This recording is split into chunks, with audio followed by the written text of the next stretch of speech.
Good afternoon, everyone. This is Daniel from ESC, and I am going to do a presentation on how to ensure a successful upgrade. So what are we going to be covering today? So we're going to cover a little bit about Microsoft and the ESC life cycles and how those sort of interact with each other for the Windows and SQL Server operating systems.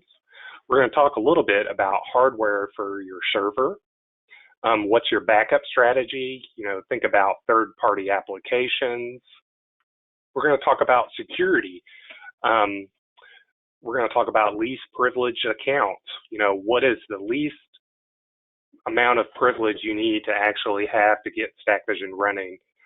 This is more geared towards, security and IT, but this is a very popular question. And I've done this presentation before, and I've actually updated it now that 6.11's released because the installers changed a little bit. And that sort of goes hand in hand with the security. We gave it a little bit more options to help reduce that surface area for security reasons. So we're going to talk about what's the relationship between the new installer accounts and the StackVision architecture, specifically in reports, data management, and the StackVision services. And then thinking about, architecture, as you're planning to move, this may be a good opportunity to talk about splitting your servers out. Maybe you have 5 plants out there that are, close to each other, and you want to consolidate those plants. You can do what we call a split server, where you split the application server from the SQL server, and you can actually put more than one StackVision database on a SQL server. So for example, if you had 5 StackVision servers, each with their own SQL server, you could wind up with either 5 or 6 servers total, but only have one SQL server, and you have all the databases attached on that. Same thing applies for virtualization. Well, now that you're, maybe migrating to a new server, it might be a good opportunity to talk to your IT staff about, is it possible to virtualize this environment? And I'm going to give you a simple checklist of some of the things that I do when I migrate servers. So first thing is the lifecycle for Microsoft. Here's a snapshot from Microsoft's web page, and here, we're listing out the various SQL or Windows Server operating systems.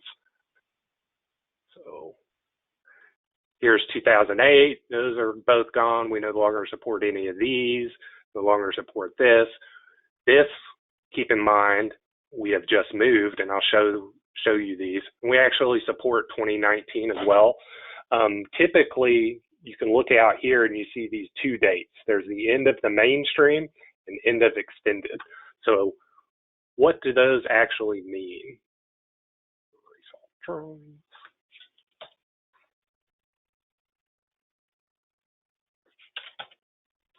So what this means is for mainstream support, maybe it just got released. So you're consistently getting those security, non-security updates. You can call Microsoft if there's a problem.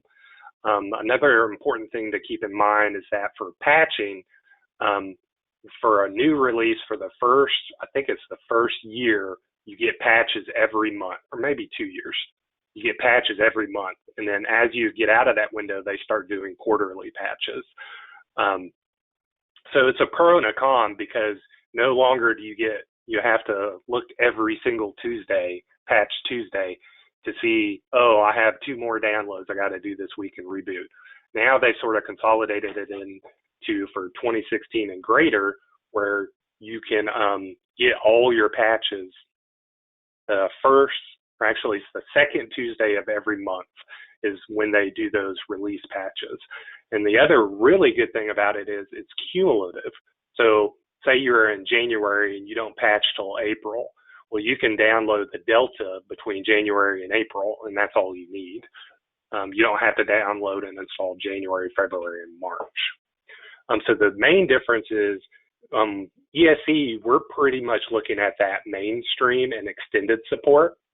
So what the mainstream support is, you get patches basically. Extended support, they stop doing the product design and feature changes, and that might be really small things such as in 2008 R2 there was something called Remote Desktop FX, which is like a more enhanced version for streaming.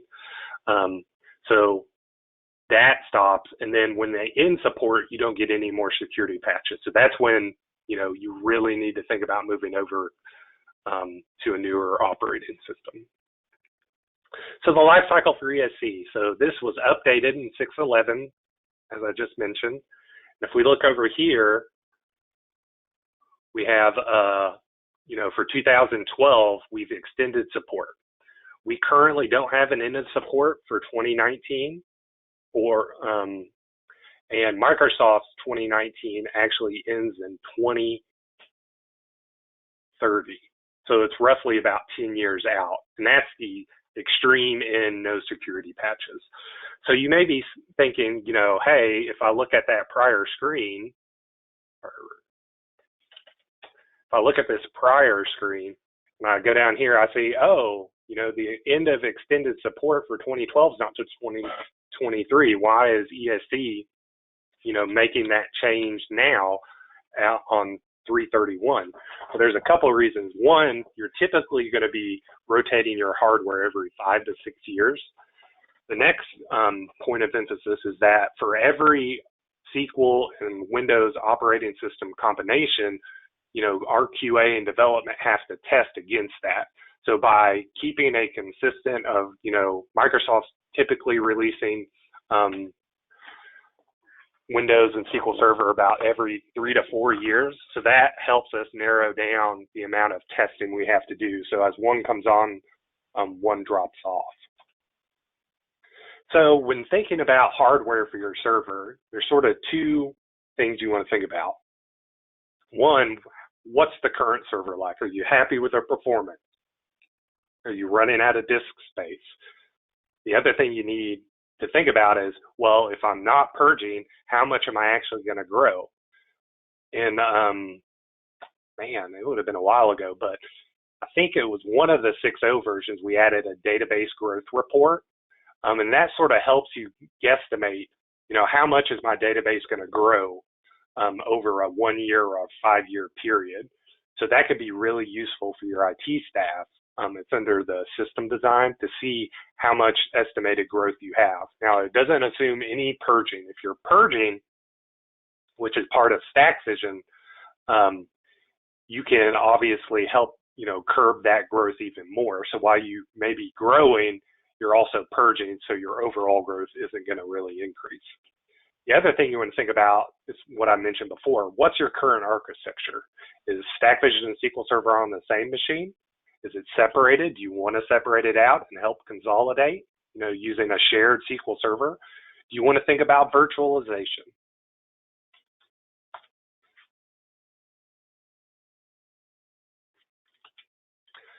So when I talk about consolidation or a shared SQL server, really what that amounts to is called a split server.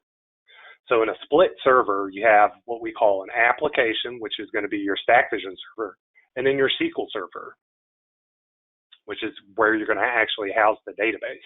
So these are two very different types of boxes. On the application server, you really don't need a lot of space. Everybody thinks StackVision is huge. Well, it's really not huge. What's big is the database. The application server is a little bit more CPU intensive.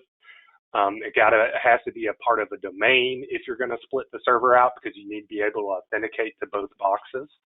The application server needs IIS installed. It also needs .NET 3.5, which you can install just as a feature right there inside the OS. So you don't need to actually download .NET. For the SQL Server, you don't need IIS. You don't even actually need a login to the server itself. IT groups most of the time won't let you access the SQL Server Windows machine, but they may not even allow you to access SQL Server period, but you don't actually need direct access to this box. you're going to need more memory on the database side. And again, it must be part of the domain. So you may be thinking, oh, well, if I have these 5 plants and they've got, 5 different report servers, how is that going to work for my reports? Well, with a shared or a consolidated report server, you're going to have, each plant is going to have their own separate folder. So you're going to have a StackVision _ plant 1, StackVision _ plant 2 database. And each folder is going to correspond to that particular plant. So that's sort of what, at a high level, what a consolidated report server looks like. So the next thing to think about, as you're, weighing your costs and options going to a new platform, or whether that's physical or not, it's still a good opportunity to look at virtualization. So virtualization, there's some really, really good pros to it. One is it's very, very reliable. In a virtual environment, such as our hosted environment, we have, high availability firewalls, we have failover switches, host bus adapters, network paths, we have multiple ISPs, all feeding in. So typically at a corporate level, a data center, you're going to have a lot more reliability on that infrastructure. So for example, in a virtual environment, think of it as a machine within a machine, and that machine can live on multiple different machines at the same time. So if you bring one host down, say for patching, or if it fails, that virtual machine can get migrated to another host so the end user doesn't see any difference in performance or otherwise. Another really nice thing is it's really easy to add and remove resources. So, hey, it's reporting month, there's a lot more people in the system, I may want to add some more CPU, or, hey, we're fixing to run out of disk space.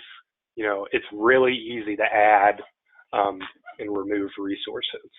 And from an IT perspective, it's a lot easier to manage because you can see all these virtual machines in one sort of unique view in a vSphere or Hyper-V. So from an IT perspective, this is probably something they're familiar with anyways. There's a lower cost if your infrastructure already exists. So if you already have a data center at a corporate level, the cost of moving StackVision to that is not going to be that much because you don't have to go out and purchase new infrastructure. The other things you have to worry about, though, are, is it dedicated? Is it dedicated just for StackVision? Are there other databases on that system? What other applications are being run on those hosts? If your infrastructure doesn't exist, you're going to have extremely high upfront costs.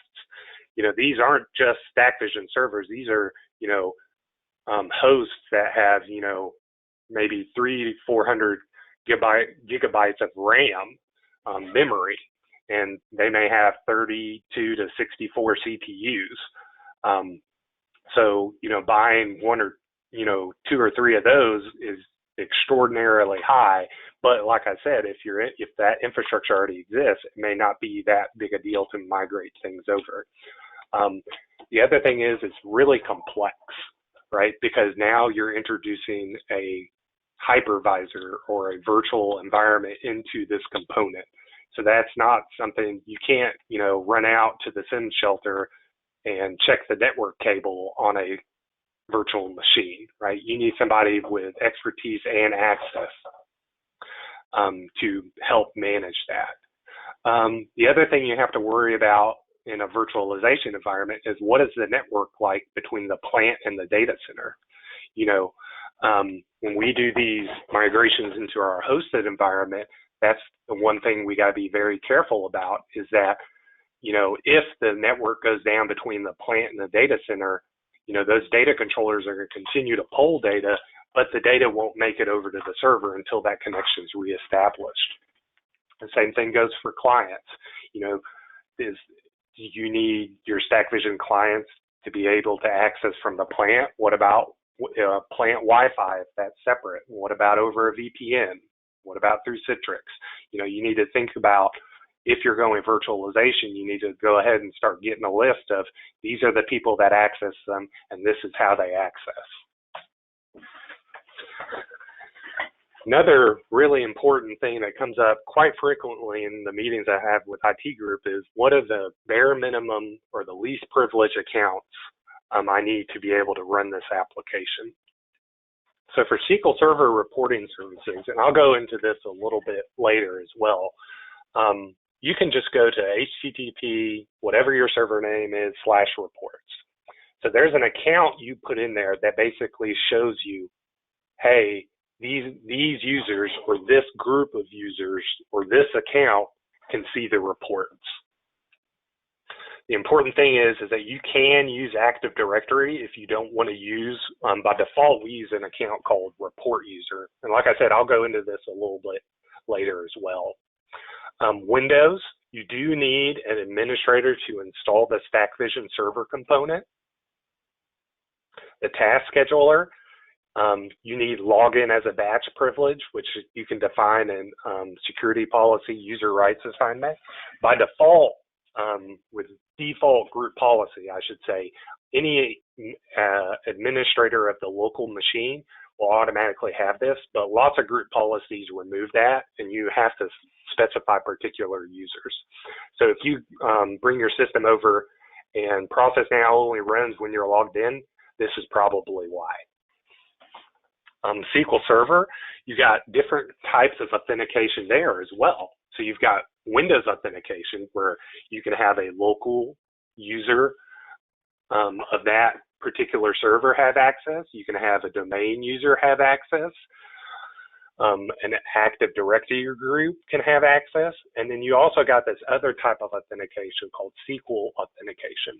So SQL authentication and Windows authentication are two entirely different things. You can sort of think of it as StackVision. When you log into StackVision, say, for example, the plant admin account or ESC support, that account does not have to exist in Windows, doesn't have to exist anywhere else. It's only dealing with that application. Something to note about SQL Server authentication is that it only applies to SQL Server, and it's no longer required in 6.11. We made some changes in the installer, which I'm going to go through here in a little bit. Licensing. So only install what you need to have, right? So if you don't need OPC DA, the legacy services, OPC UA, or data link, don't install them. That's one of the biggest things in IT is only install what you need, right? We want to lessen that surface area, eliminate problems before they occur, try to, not overcomplicate things. Remember, you don't need to install Telnet now if you're using 8864s. And Windows 2016 and greater actually comes with Windows Defender, which is a pretty good virus protection and malware option. There's a lot of companies I know of that are using basically endpoint management to manage Windows Defender. So they're using it as an enterprise level virus protection. And so again, that's built into Windows Server 2016 and greater. So a checklist, right? So the first thing, you get your brand new server out there, whether you've created it in a virtual environment or whether you've just purchased a physical server, you plug it into the network. The first thing you want to do is, hey, can I reach the data loggers, right? So lots of times what people do is they'll try to ping the data logger. And if it comes back, great. But if it doesn't come back, that does not mean that it's not connected and not working. So ping is not TCP UDP. Ping is a different protocol, ICMP, which you can specifically block on a firewall. So what I usually use is I use Telnet. Now again, I said Telnet's not required, but if you've installed StackVision or if you have PuTTY, you can drag it over there and you can actually change it from being SSH to Telnet. And if you look right here, you can see I've picked Telnet. I said 9881, that's the download and polling port. So here what I'm doing, I'm saying, hey, can I talk to this device, my logger, over 9881? And if that cursor comes back and it's blinking, that means that port is open. So I know it's not a firewall issue. Now, if I get a network connections refused, then I know that port is blocked and I can go to the firewall team. Right, so now you have to get IT involved, right? So firewall rules, right? So again, very frequently in meetings, I get asked for, what ports and protocols do you need? We have a list on our community's website, and there's solutions and articles in the customer gateway. Something to keep in mind is that 8864s don't need port 2021 open, 6.0 and greater don't need 8888 anymore. Reverse SSH, if you choose to set that up, you actually only need a single port inbound. So lots of times what you hear from, the firewall and the networking guys is, hey, give me a list of the source, destination, IP, port, protocol, and notes.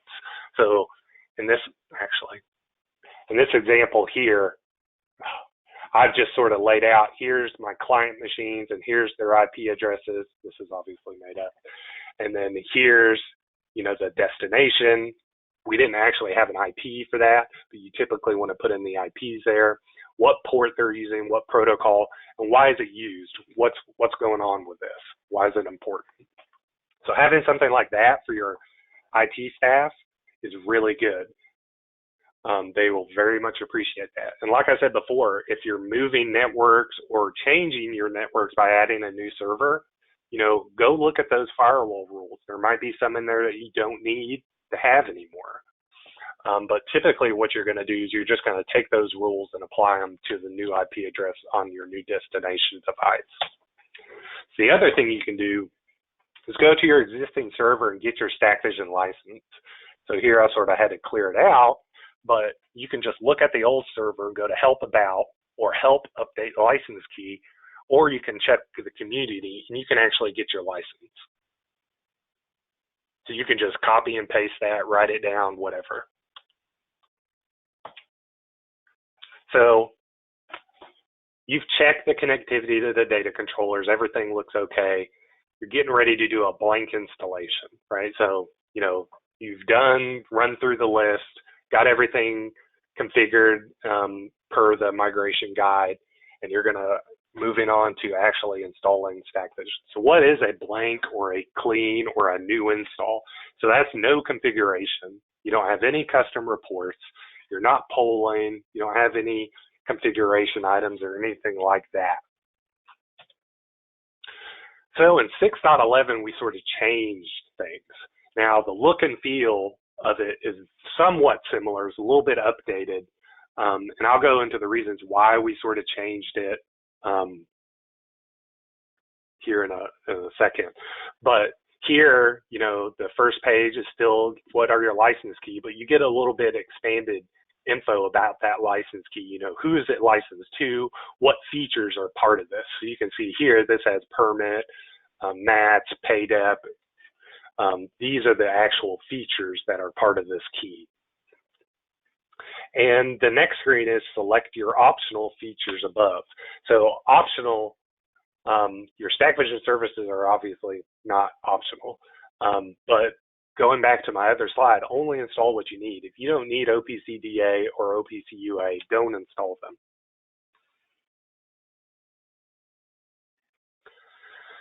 So again, accounts. I sort of tried to break it down into three different types of accounts. You got a Windows account. So who can log in and install? That should be installed, not installer programs. Install programs on the server.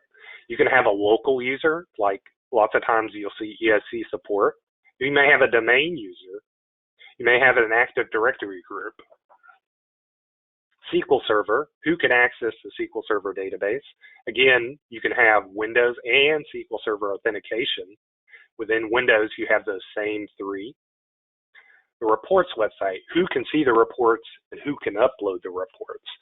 So by default, in the installation guide, if you follow it, we have a local account called report user. So basically what it's doing is in the StackVision client, you are basically impersonating that user saying, hey, I want to review the reports as this particular user. So this is a local user account, not an admin, that is on the database server. So you don't have to do that. You can use a domain account, you can use a different local account. Most of the time, what you're either going to have is you're going to have people are just going to leave it the same, or they're going to use Active Directory. So this is one of the new screens, is the service account. So this is, specify a user account to be used by the application. So it's going to be used to run the reports and upload them, and it's going to be used for the data management portion of the service, the data management service. So this is a Windows account. And that basically what it is, if you were to look at services .msc or the services in your server, prior to 6.11, it would always say local system minus data management. Data management may actually get assigned to a particular user or a service account. So this can be defaulted to old, which was local system, if you go down and click this show advanced options. So if you look right here, there's a show advanced options.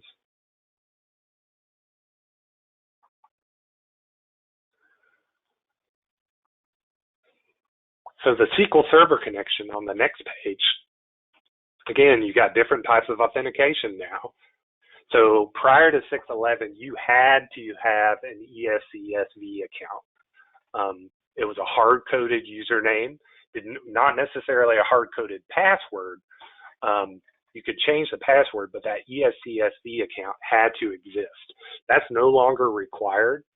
Again, nothing with 6.11 installation is actually going to change if you already have, obviously you already have ESCSV or maybe already using report user. What we're allowing people to do is, if you're doing a new install, or if you want to get rid of ESCSV or use a different account, we're giving you the ability to do that now. So just a caveat and a word of caution is that if you do an initial installation or a clean install, whatever account you use for the SQL Server to create that database, you need to have that DB creator role, and that is a server instance role. So most of the time, you're installing under an SA account probably anyways, just initially.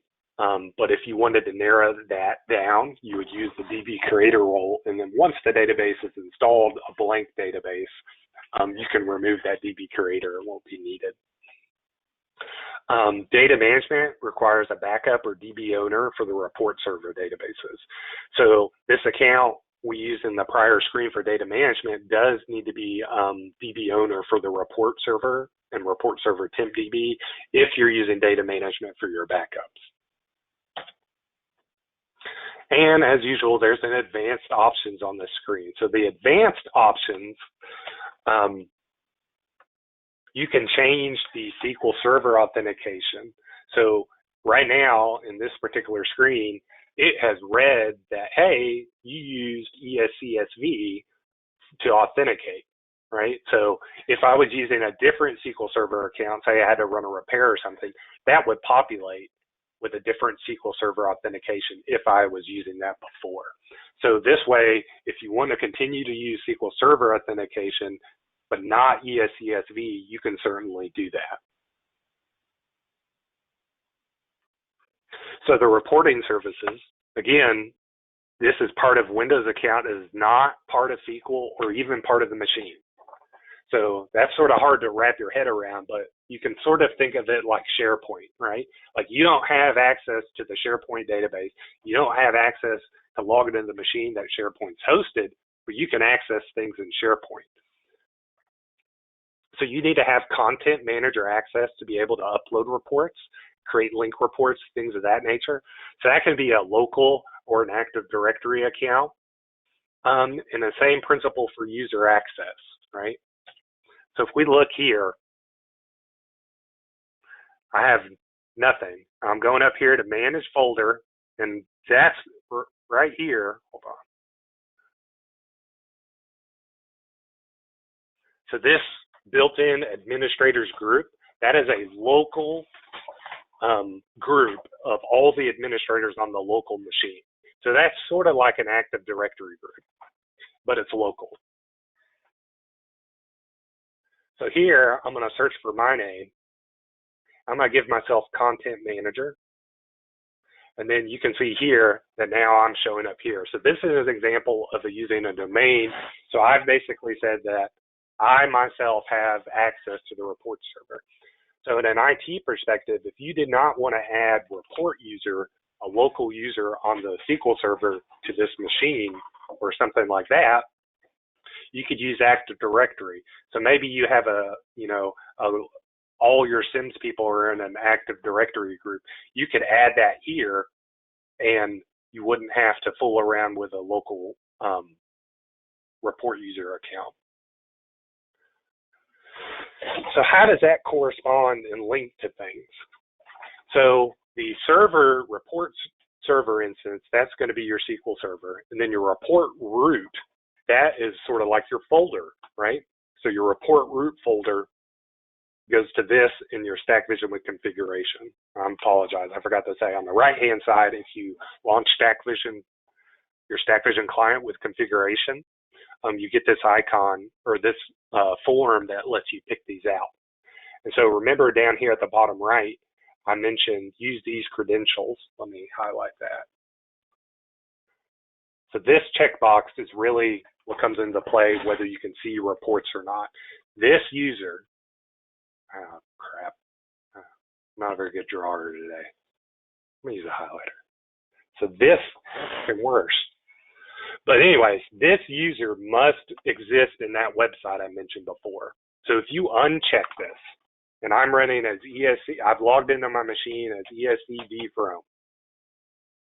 If that box is unchecked, it's going to use the credentials of whomever is running the client. So when my client tries to access the reports, it's trying to use ESC Frome. In the prior screen, I've added myself, so I will see reports in my StackVision client. So that's a different way to manage and view reports if you did not want to use the checkbox. The other thing is the client port. If you change that default client port here, make sure you update it here. These correspond to each other, those fields.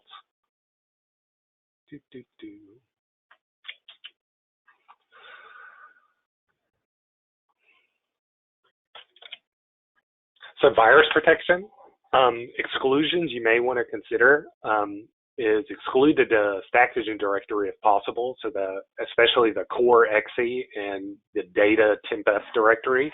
Those two are the ones that sometimes they get picked up by particular virus protection. You also want to exclude the database extensions, NDF, NDF, LDF, because those are part of the StackVision database. If the database is online, you don't want virus protection trying to scan those. Okay, so after all that, we have a blank StackVision. Now what, right? So one of the first things you want to do, restore your databases. This doesn't have to be done in any particular order. I just choose to restore the StackVision database first. So again, remember, because we've changed the way that the StackVision installation works now, it's much more flexible by allowing, you can use Windows authentication to authenticate to SQL. You can use ESCSV, the default, or you can use a different SQL Server authenticated account. So whatever you're choosing to use the installation, you have to remember that when you come to actually restore your database from your production server. So prior to 6.11, or if you're running ESCSV default, you want to make sure you map that user. And the way we do that in the installation guide is there's 2 scripts you need to run. The other thing that's important is you must make sure that when you get those scripts, you select StackVision in the pull down for SQL Server. And that also must be done each time you restore a StackVision database. So say, you're doing a test run and everything looks good, so then you decide you're going to cut over next week. So the day, maybe that morning, you restore the database again, you got to do that particular step again. And then we're going to restore the report server and report server TempDB. Again, these are sort of in the migration guide, and I even went as far as to say in the installation guide, depending on what you've picked for your type of authentication, there's different things you may or may not have to do. I believe that is all covered in the installation guide now. So if you're using Windows account, there might be different steps you're going to have to do than if you run with the default. Restore SIMS data. This is basically the data folder, and this is a really good opportunity to clean that folder up. And then the core exe. The core exe directory,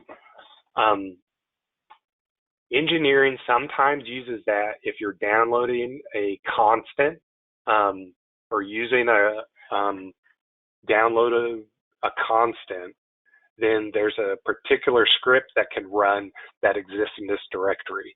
It's not very frequent, but just for giggles, you probably want to get that back up as well. You want to restore those scheduled tasks from the old server to your new server. Really important, you want to get the host file.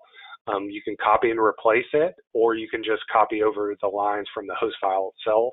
And you want to destroy, decommission, and just blow up your old server. What are you going to do with that old server?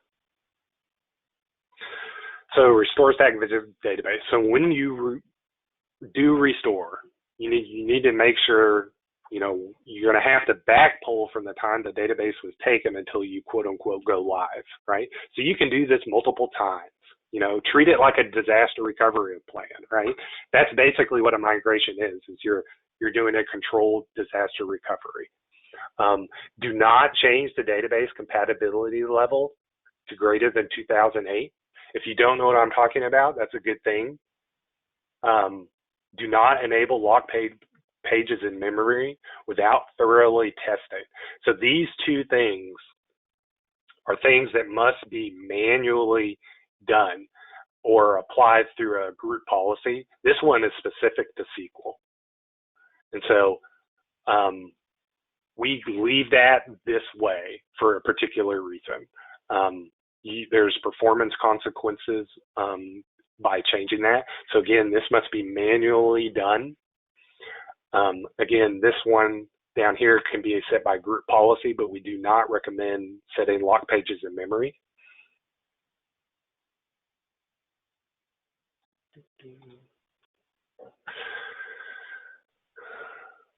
Okay, so assigning permissions to the database. So I just mentioned this. You must do this each time you restore a StackVision database. So say, for example, rather than using ESCSV, we've decided to use ESCD Frome as the person installing. I have to go map that user ESCD Frome and give him rights as owner, reader, writer, and DDL admin on the StackVision database. Again, don't feel overwhelmed. This is covered very in-depth in the guide, depending on what option you're choosing.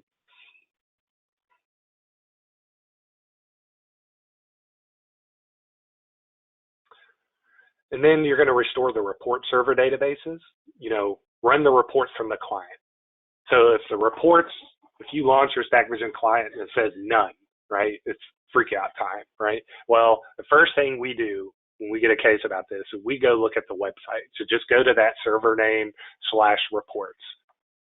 So try it in Internet Explorer. Then look at the website permissions. Go back to StackVision configuration. Was that checkbox checked? If that checkbox is checked, then that user has to exist in the server.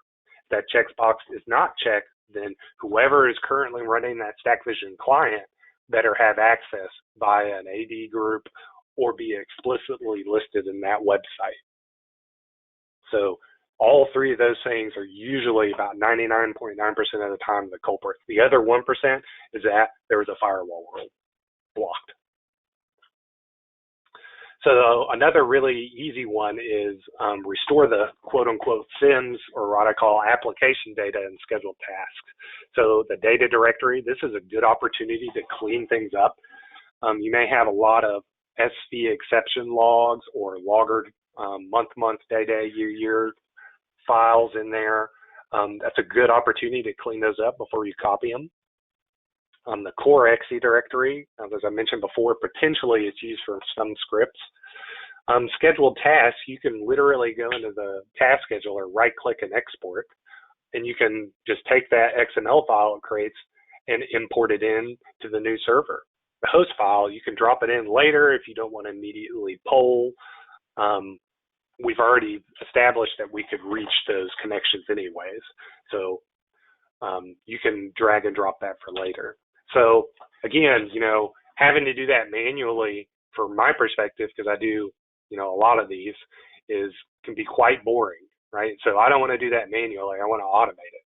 So this script, which I may have to post it again because this was tied to my presentation, but this script, what it does is it goes through, you tell it where to back things up, and it will actually go through, remove all the log files and the old logger.dat, month, the logging files for StackVision where it's greater than 10 days, goes through, gets all your scheduled tasks, grabs the data and the XE directory and copies into location. So you have everything there in one nice spot you can just drag over.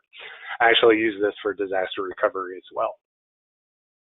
So, I mentioned before, you can just take your scheduled tasks and just import them in by one. Well, again, that's not very fun if you have a ton of them. So I created this little script that basically you put your tasks in a folder and it will prompt you for, basically in this particular example, this variable username, I'm using ESC support, just a local account. You can change that to whatever. It's going to prompt you for the password. So we're not actually storing the password in the script. And then it's going to import all the tasks in here so you don't have to type in your password for every single task as you import them. So this is sort of a bulk option as well. Very simple. And again, I'll try to get with marketing to see if we can get those posted alongside this presentation.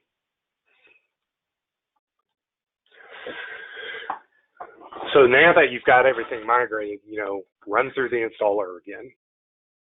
So that sort of links everything up, right? So we had a blank installation, we switched out the database, we need to get the installation, connect everything together. Again, each time you restore to the database, you're going to need to rerun, remap those users, and rerun the installer over it to link it up. So again, the second rerun the ESV scripts, I can't get that in my head enough.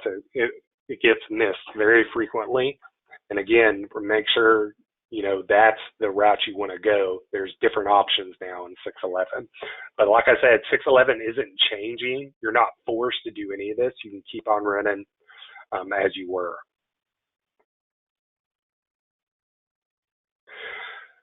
So another really important thing is changing passwords. So, you entered a service account in here and 90 days is almost up and you're going to be changing the password.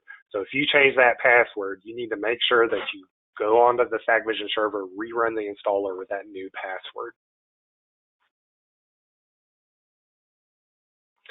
So again, thank you very much for attending. I hope you learned a lot and it wasn't too overly technical. Well, thank you very much. And like I said, you can always email me, dfrome, D-F-R-O-M-E, @envirussys.com for any quick questions. Thanks very much, guys. Bye-bye.